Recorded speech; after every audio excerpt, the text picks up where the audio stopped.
General Kabido.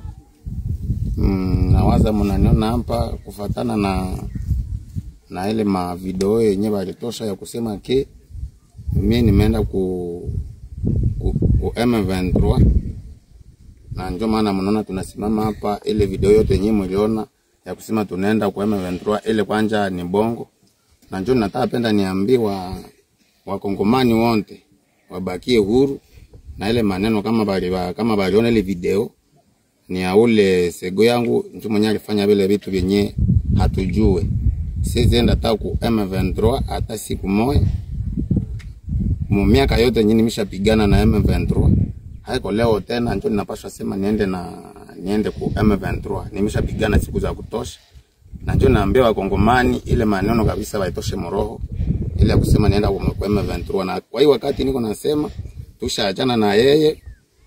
Ule sego yangu tushaachana na yeye, ashabakia mu vyake na mimi sasa nishabakia mu vyangu. Na kama mnaona basoda wote niko nabo na ofisi wote wangu niko nabo, na kama ilikeka na ofisi yake kidogo ndio wenyewe alienda nao, lakini kwa sisi mwenyewe tunajita wakongomani hatuwezi enda kwa Mnyarwanda.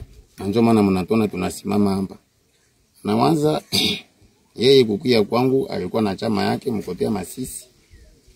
Sasa natoka Masisi akabomola chama ya General Karai, akabomola chama ya Gido, akabomola chama ya nani ya Luanda, na mwisho kwa mwisho yeye huyu anakuja bomola na FPP.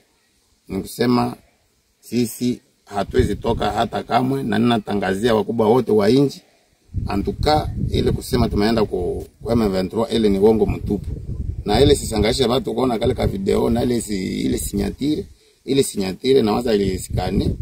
Na mie kama ingekuwa mie hakungekosa kashe yangu ya chama, ingekuwa mimi nilitosha ile communique. Ile antuka na ninaomba usamaha kwa wakongomani wote, ile babakie kimya na tutaendelea kupigana na M23.